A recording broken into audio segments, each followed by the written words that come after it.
छोटी सी कहानी है। एक जमींदार है तो वो मुंह चिड़ाई चिड़ाई रखता था, कभी मुस्कुराता नहीं था, बड़ा गुस्सैल था। उसके घर के लोग भी दुखी थे, नौकर चाकर भी दुखी थे, जब देखो जब भड़क जाया करतो।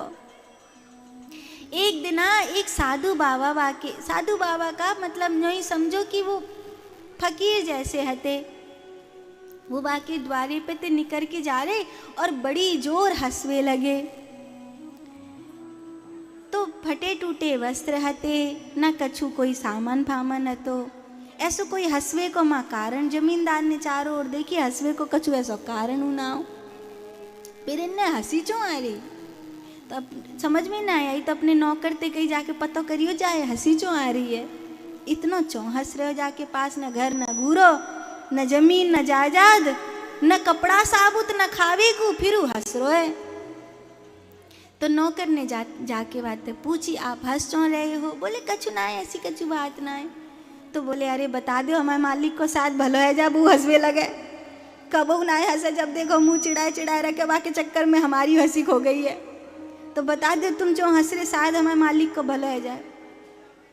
बोले कछु ना भैया, मैंने रात को एक सपनों देखो, सपने में लड्डून ते भरी भई परात हती और मेरा बड़ा मन कर रहा लड्डू खावे को।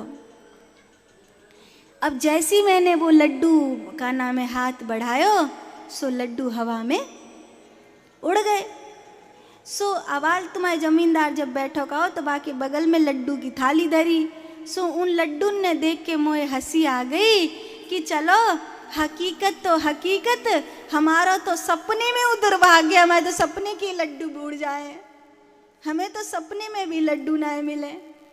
तो हम अपने ऊपर ऐसे हंस रहे थे कि देखो हमारे तो कर्म ऐसे हैं कि हमें तो सपने में भी लड्डू ना मिले।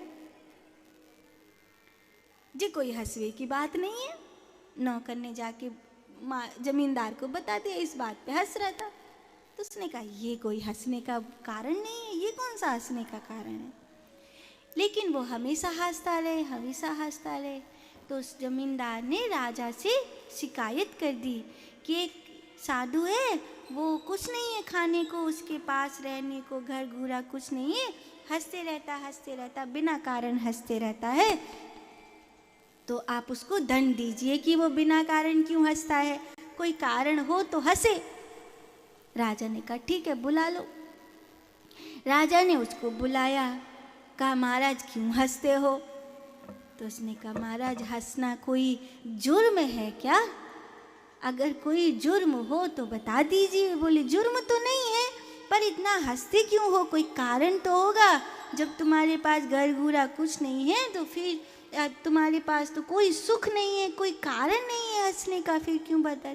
तो उसने कहा, अपने सपने की बात सुनाई कि महाराज मैं तो अपने पर हंसता हूँ कि किसी को तो हकीकत में खाने को नहीं मिलते होंगे, हमें तो सपने में भी लड्डू खाने को नहीं मिलते, हमारे तो सपने के भी उड़ जाते हैं, तो उसी पर हम हंस रहे थे। राजा ने कहा कोई काम करोगे? कर लूँगा। ठीक है, आज से राज दरबार में मैं तुम्हें लड्डू बनाने की सेवा देता हूँ। नौकरी लग गई, तनख्वाह फिक्स हो गई और कहा आज से सपने में भी खाओ, हकीकत में भी खाओ और ये तनख्वाह तुम्हारी हो गई। ऐसा आदमी तो हमारे आसपास रहना चाहिए जो दुख में भी मुस्कुरा सकता है। तुम यहीं राजमहल में रहना और मेरे लिए या राजमहल के लोगों के लिए यदा कदा लड्डू बनाना। तुम्हारी हंसी से पूरा राजमहल खिलखिलाता रहेगा। जमींदार ने सोची गजब है जो भूखो मरता, मैंने भली जाके शिकायत करी या कि नौकरी लग गई, अब तो जो रोज मही रहेगो राजा के आसपास रहेगो।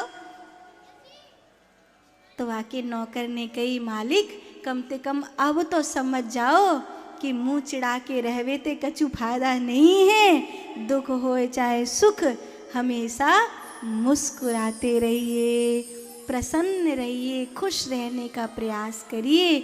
आप खुश रहेंगे आपको खुशी मिलेगी, अगर आप खुश नहीं रहेंगे तो कोई आपको सोने के कमरा में धर दे फिर भी आप दुखी ही रहेंगे, है ना, खुश